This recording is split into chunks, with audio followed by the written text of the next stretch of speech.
Hello guys, तो कैसे हैं आप सब लोग। तो ये आ चुका है मेरा part number 4 Indian freedom struggle पे। इससे पहले मैंने 3 पार्ट गाइस आपको दे दिए हैं। अगर आपने वो मेरे 3 पार्ट नहीं देखे हैं तो आप मेरी प्लेलिस्ट में जाएं, इस चैनल को सब्सक्राइब करके, तो आप वो 3 पार्ट भी देख पाएंगे। तो गाइस चलिए शुरू करते हैं पार्ट नंबर 4। इसमें आज मैं डिस्कस करूंगा आपके साथ इंडियन काउंसिल एक्ट 1909, या दूसरे नाम पे इसको जाना जाता है मॉर्ले मिंटो रिफॉर्म्स गाइस। और इसके बाद मैं आपको होम रूल लीग भी पढ़ाऊंगा। तो चलिए गाइस शुरू करते हैं इंडियन काउंसिल एक्ट के बारे में। तो इंडियन काउंसिल एक्ट जो है 1909 में आता है। तो अंग्रेज़ जो थे वो हर 10 साल के बाद गाइस, जो भी उनकी लेजिस्लेटिव काउंसिल होती थी उनमें जो है नए रिफॉर्म लाते थे। तो हर 10 साल के बाद जो थे अंग्रेज़ अपने सिस्टम में जो है रिफॉर्म लाने की कोशिश करते थे। और 1909 में आते हैं मिंटो मॉर्ले रिफॉर्म्स। मिंटो जो थे गाइस वो वाइसराय थे उस टाइम पे, लॉर्ड मिंटो। और मॉर्ले जो थे वो थे सेक्रेटरी ऑफ स्टेट। ये बात आप याद रखेंगे गाइस। हो सकता है जेके एसएसबी आपको सीधा यहाँ से क्वेश्चन डाल दे कि जो हमारे ये मिंटो हैं ये क्या थे उस टाइम पे। तो लॉर्ड मिंटो जो थे उस टाइम पे गाइस थे वाइस राय। तो वाइस राय ऑफ इंडिया थे उस टाइम पे। और ये जो मॉर्ले थे, मार्ले उस टाइम पे गाइस थे सेक्रेटरी ऑफ स्टेट। तो ये बात आप याद रखेंगे। Decided to work out some scheme to reform the legislative councils. This culminated as Indian council act 1909।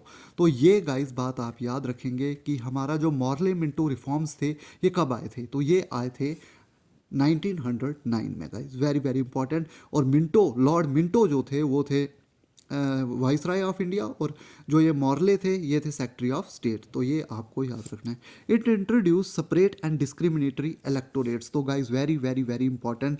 इस ये जो इन्होंने लाया था गाइस, ये जो एक्ट इन्होंने लाया था 1909 में, ये एक ही चीज़ के लिए फेमस था और वो था हमारा डिस्क्रिमिनेटरी इलेक्टोरेट गाइस। तो वेरी वेरी इंपॉर्टेंट।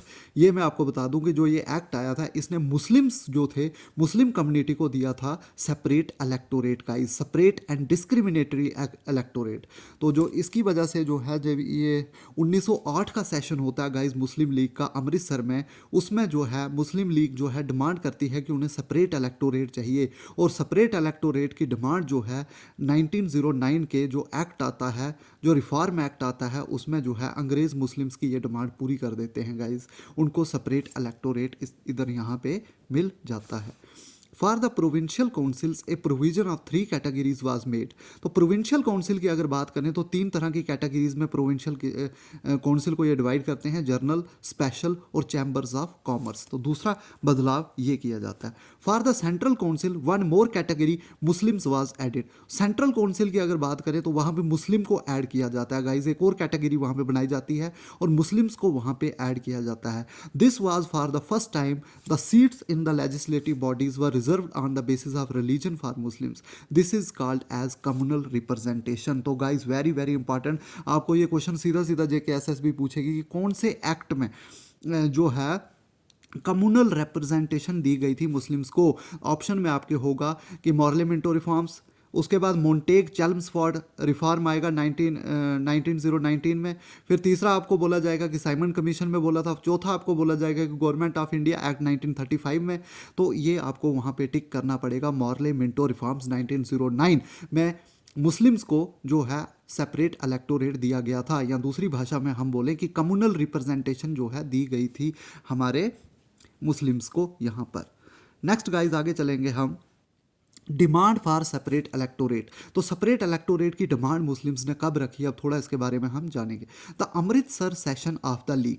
तो लीग जो हमारी मुस्लिम लीग थी, ये मैंने आपको पिछले लेक्चर में पढ़ाया था कि मुस्लिम लीग जो है 1906 में बनती है, ढाका में बनती है। और ढाका में 1906 में बनती है। और इसका पहला जो सेशन है गाइस वो होता है कराची में 1907 में। लेकिन जो दूसरा सेशन होता है इसका वो होता है 1908 में। और 1908 में तब प्रेसिडेंट होते हैं सर सैयद अली इमाम।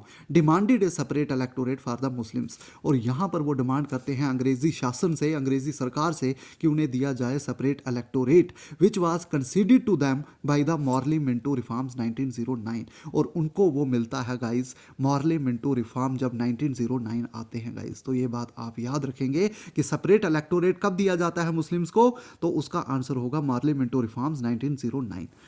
जिन्ना for many years oppose the league. तो जिन्ना जो है बहुत सालों तक अपोज करते रहते हैं मुस्लिम लीग को, लेकिन 1913 में गाइस, पहले लेक्चर में मैं आपको पढ़ा चुका हूं कि 1913 में जाके जो मोहम्मद अली जिन्ना है वो ज्वाइन कर लेते हैं मुस्लिम लीग को। तो ये बात आप याद रखेंगे।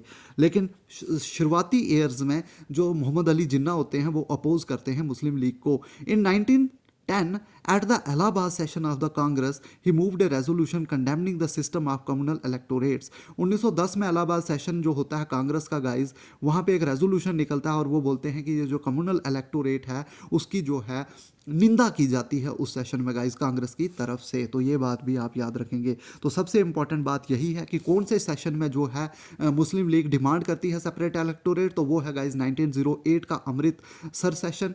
और दूसरा क्वेश्चन ये उठेगा यहाँ से इस इंडियन काउंसिल एक्ट से कि जो है सेपरेट इलेक्टोरेट जो है कौन से एक्ट के तहत जो दिया जाता है मुस्लिम लीग को, क्या वो इंडियन काउंसिल एक्ट 1909 के तहत होता है या इंडियन काउंसिल एक्ट 1919 के तहत होता है। तो ये आपको पता होना चाहिए गाइस, वो है उस क्वेश्चन का आंसर आपको पता लग चुका होगा गाइस। तो ये था हमारा इंडियन काउंसिल एक्ट जो कि ख़त्म हो चुका है। अब गाइस हम आगे चलेंगे होम रूल मूवमेंट जो कि 1916 में होती है गाइस। तो पहला क्वेश्चन आपको यही पूछा जाएगा कि होम रूल लीग जो है मूवमेंट जो है कब शुरू होती है गाइस इंडिया में। तो ये होती है 1916 में गाइस, ये बात आप याद रखेंगे। सीधा सीधा क्वेश्चन जेके एसएसबी डेट्स पे पूछती है, तो ऐसा ना हो कि आपको यही क्वेश्चन आ जाए कि होम रूल मूवमेंट कब शुरू हुई हमारे इंडिया में। Home rule movement was the Indian response to the world war one. तो वर्ल्ड वार वन गाइस 1914 से लेके 1918 के बीच में होता है, 1914 से लेके 1918 तक। तो 1914 के रिस्पॉन्स में इंडिया में शुरू होती है होम रूल मूवमेंट। तो होम रूल मूवमेंट जो है वर्ल्ड वार वन के रिस्पॉन्स में शुरू होती है and represented the emergence of a new trend of aggressive politics. और यहाँ पे कहीं ना कहीं एक किस्म की जो है अग्रेसिव लड़ाकू पॉलिटिक्स जो है यहाँ से शुरू होती है, तेज तरार politics. Annie Besant and Bal Gangadhar Tilak proved to be the pioneers of this new trend.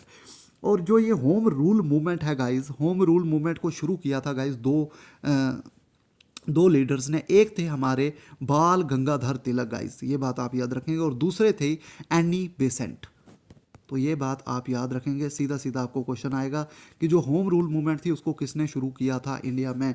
तो होम रूल मूवमेंट दो लीडर्स ने शुरू की थी। पहले थे बाल गंगाधर तिलक जिन्होंने जो है नॉर्थ इंडिया में ये शुरू की थी, और जो हमारी एनी बेसेंट थी गाइस उन्होंने जो है ये साउथ इंडिया में मद्रास से शुरू की थी home rule league. Annie Besant and Bal Gangadhar Tilak proved to be the pioneers of this new trend. तो ये बात आप याद रखेंगे। However the idea of starting a home rule league in India originated with Annie Besant. और guys जो ये idea है होम रूल लीग स्टार्ट करने का इंडिया में, इसका कंसेप्ट जो है इसकी ओरिजिनेट जो इसको किया वो किया एनी बेसेंट ने guys. The definite campaign for home rule league begin with the publication of weekly the common wheel on 2 January 1914। Tilak started the Indian home rule league in April 1916 and 5 months later in September 1916 Mr. Annie Besant started the home rule league guys। very very very important कि आपको ये बताना पड़ेगा कि जो बाल गंगाधर तिलक थे guys उन्होंने जो है होम रूल लीग को शुरू किया था 1916 में, लेकिन 5 महीने पहले एनी बेसेंट से। तो एनी बेसेंट ने सितंबर में शुरू किया और बाल गंगाधर तिलक ने अप्रैल में शुरू की थी ये हमारी होम रूल लीग। तो गाइज ये बात याद रखेंगे आप कि जो होम रूल लीग थी वो बाल गंगाधर तिलक ने अप्रैल 1916 में शुरू की, और जो एनी बेसेंट थी उन्होंने जो है होम रूल लीग को सितंबर में शुरू किया मद्रास से। तिलक league was to work in Maharashtra excluding Bombay City, Karnataka, the central province and Berar, and Annie Besant League was given charge of rest of India। तो अगर बाल गंगाधर तिलक की अगर गाइस बात करें तो उन्होंने महाराष्ट्र से शुरू किया इस होम रूल लीग को, और कर्नाटका तक ये महाराष्ट्र पूरा, कर्नाटका पूरा और सेंट्रल प्रोविंस जो है वो पूरा हो जाता है गाइज। वहाँ पे पूरी की पूरी ये होम रूल लीग चलाई जाती है, और बाकी जो इंडिया बच जाता है वहाँ पे एनी बेसेंट जो है होम रूल लीग को फैलाते हैं। तो गाइज आपको ये क्वेश्चन आ सकता है कि होम रूल लीग कब स्टार्ट हुई। 1916 में शुरू हुई। इसके पॉइनर्स कौन थे? तो इसके 2 पॉइनर्स थे, एक थे बाल गंगाधर तिलक, एक थी हमारी एनी बेसेंट। बाल गंगाधर तिलक ने जो है महाराष्ट्र, कर्नाटका और सेंट्रल इंडिया में जो है होम रूल लीग को चलाया। और अगर हम बात करें एनी बेसेंट की, तो एनी बेसेंट ने जो है बाकी जो इंडिया बच गया वहाँ पे एनी बेसेंट ने जो है ये होम रूल लीग चलाई थी guys. The home rule movement had borrowed the term home rule from a similar movement in Ireland. तो गाइस ये बात आपको बता दें कि जो होम रूल मूवमेंट थी उसको इसी तरह की एक मूवमेंट गाइस जो एयरलैंड में भी चली थी। तो ये जो हमारी एनी बेसेंट थी ये आयरलैंड की थी गाइस, ये बात आप याद रखेंगे। The main objective of home rule league was to attain home rule for India within the British empire on the lines of the autonomous colonies of Australia New Zealand. तो guys ये बात याद रखेंगे आप कि होम रूल मूवमेंट का एक ही मकसद था कि हम अपने देश में खुद जो है रूल कर सकें। तो होम रूल करने का ही यहाँ पे मेन मोटिव था, इसीलिए ये होम रूल मूवमेंट बनाई गई थी कि हम अपने देश में खुद जो है शासन करेंगे, अंग्रेज़ हमारे देश में शासन ना करें। इसलिए जो है होम रूल मूवमेंट को बनाया गया था। अब गाइस तिलक होम रूल लीग और any Besant home rule league दोनों को हम अलग अलग करके इनको थोड़ा सा डीपली पढ़ेंगे। Tilak home rule league launch at the Bombay provincial conference. तो ये बात याद रखेंगे गाइस, बम्बे में एक कॉन्फ्रेंस होती है बेलगांव के पास 1916 अप्रैल में। तो वहाँ पे जो है ये शुरू की जाती है home rule league. Was organised into 6 branches. तो इसकी 6 ब्रांचेस होती हैं गाइस, ये बात आप याद रखेंगे। Tilak launched propaganda in favour of home rule through Mahratta and Kesari. तो गाइस ये बात याद रखेंगे आप, ये महारथा नहीं, ये मराठी है। तो मराठी और केसरी दो न्यूज़पेपर जो है ये लॉन्च करते हैं बाल गंगाधर तिलक, और इसके थ्रू जो है अपना प्रोपोगंडा फैलाते हैं होम रूल का पूरे इंडिया में, सेंट्रल इंडिया, महाराष्ट्र और कर्नाटका में guys. It publish pamphlet in Kannada, Gujarati, Marathi and English. तो ये कुछ पैम्पलेट्स भी जो हैं ये छापते हैं और पूरे इंडिया में फैलाते हैं, और होम रूल का जो है उसमें यह प्रोपोगंडा फैलाते हैं guys. The demands included swaraj, formation of linguistic state and education in vernaculars. तो जो भी ये बात बोलते हैं उसमें कि हमें लिंग्विस्टिक स्टेट बनानी है, भाषा के आधार पर स्टेट्स बनानी है, इंडिया में स्वराज को लाना है। स्वराज मीन्स गाइस, स्वराज का मतलब था कि हमें जो है खुद शासन करना है अपने देश में, ना कि अंग्रेज हमारे देश में शासन करे। एंड एजुकेशन इन वर्नैकुलर्स, और जो भी एजुकेशन होगी गाइस, वर्नैकुलर होता है अपनी भाषा में, जो भी एजुकेशन होगी गाइस इंडिया में, जो भी बच्चे यहाँ पे पढ़ेंगे वो एजुकेशन होगी वर्नैकुलर्स, मतलब कि अपनी भाषा में, हिंदी भाषा में, संस्कृत भाषा में ये होना चाहिए। It was during the home rule movement that Bal Gangadhar Tilak was given the title of Lokmanya. Guys very very very important ये क्वेश्चन आता है कि किसको लोकमान्य के नाम पे जाना जाता है। तो बाल गंगाधर तिलक को जाना जाता है लोकमान्य के नाम पे गाइस, ये बात आप याद रखेंगे। नेक्स्ट गाइज आगे चलेंगे। अब एनी बेसेंट की जो होम रूल लीग थी उस पर हम थोड़ी सी नज़र डालेंगे। Annie Besant had come to India from England in 1893। तो एनी बेसेंट जो है इंडिया में आई थी इंग्लैंड से, और 1893 में आई थी, और इन्होंने यहाँ पे बनाई थी थियोसॉफिकल सोसाइटी। थियोसॉफिकल सोसाइटी के लिए ये काम करती थी guys. She had set up her headquarters at Adyar near Madras. तो गाइज ये इंपॉर्टेंट क्वेश्चन है, आपको यहाँ से क्वेश्चन आ सकता है कि जो home rule league Annie Besant ने शुरू की थी उसका हेड क्वार्टर्स कहाँ था। तो वो था अडयार में, जो कि एक मद्रास में जगह है गाइज। मद्रास आज चेन्नई को बोला जाता है, तमिलनाडु चेन्नई को आज मद्रास के नाम से जाना, तब इसको मद्रास के नाम से जाना जाता था। Annie Besant home rule league was formally inaugurated in सितंबर 1916। तो गाइज मैंने आपको ऊपर बताया जो बाल गंगाधर तिलक ने होम रूल लीग शुरू की थी वो अप्रैल 1916 में की थी, लेकिन एनी बेसेंट ने 5 महीने बाद सितंबर 1916 में मद्रास से शुरू की home rule league with George Arundale as the organising secretary. Guys very very important कि जो सेक्रेटरी कौन थे हमारे एनी बेसेंट के जब इन्होंने होम रूल लीग शुरू की थी, तो वो थे जॉर्ज अरुणडेल। गाइज ये भी आप याद रखेंगे, हो सकता है JKSSB इतना डीप चला जाए। Most of the leagues work was carried on by any Besant and her lieutenants. जो भी काम होता था होम रूल लीग का वो कौन कौन करते थे, एक तो एनी बेसेंट करती थी, और उनके साथ जो भी लेफ्टिनेंट्स थे वो करते थे, वो थे George Arundale, CP Ramaswamy Iyer और BP वाडिया। गाइज ये लोग जो थे जुड़े हुए थे हमारी एनी बेसेंट के साथ। Annie Besant also brought out the papers new India and Commonwealth.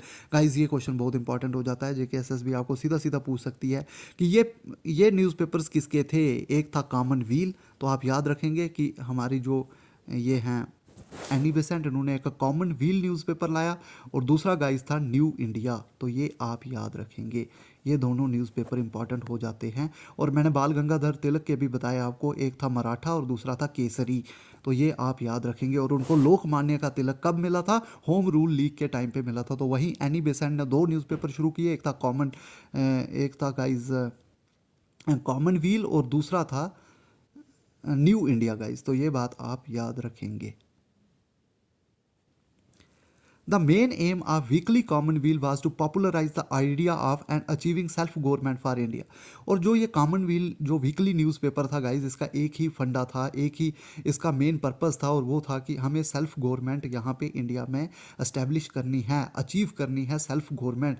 हमें अपने देश में शासन खुद करना है, ना कि अंग्रेज़ों के द्वारा हम अपने ऊपर शासन करवाना है। जवाहरलाल नेहरू इन इलाहाबाद, बी चक्रवर्ती जो कि and J Banerjee in Calcutta join the league. तो एनी बेसेंट की जो लीग थी, इन लोगों ने भी एनी बेसेंट को ज्वाइन किया। The repression of the government only serve to harden the attitude of the agitators and strengthen their resolve to resist the government. After Montague Declaration 1917, also known as August Declaration, Mrs. Besant finally dropped her league, but Tilak continued his movement। लेकिन Montague declaration जब 1917 में होती है guys, तो जो Annie Besant होती हैं वो जो है लीग को छोड़ देती हैं, लेकिन तिलक, बाल गंगाधर तिलक जो है वो इस मूवमेंट को कंटिन्यू रखते हैं गाइज। तो नेक्स्ट सेक्शन में गाइज मैं आपको पढ़ाऊंगा कि ये मॉन्टेग डिक्लेरेशन क्या थी, ये मॉन्टेग डिक्लेरेशन में क्या बोला गया। ये गाइज मैंने आपको बताया था कि हर 10 साल के बाद रिफॉर्म्स होते थे। जैसे 1909 में मॉर्ले मिंटो रिफॉर्म्स हुए, वैसे ही 1919 में एक और रिफॉर्म होने थे, वो थे मॉन्टेग चेल्मस्फोर्ड रिफॉर्म्स। उन रिफॉर्म्स के बारे में भी हम अच्छे से पढ़ेंगे, लेकिन उससे पहले गाइज हमें 2-3 चीज़ें पढ़नी हैं। उससे पहले हमें लखनऊ पैक्ट पढ़ना है, जलियांवाला बाग पढ़ना है गाइज, तो रौलट एक्ट पढ़ना है, लेकिन उससे पहले वो चीज़ें मुझे करवानी है आपको। तो ये ख़त्म होती है आपकी होम रूल लीग गाइज। तो नेक्स्ट लेक्चर आपका आएगा लखनऊ पैक्ट पे, जो कि बहुत ज़्यादा इंपॉर्टेंट है। तो थैंक यू गाइज।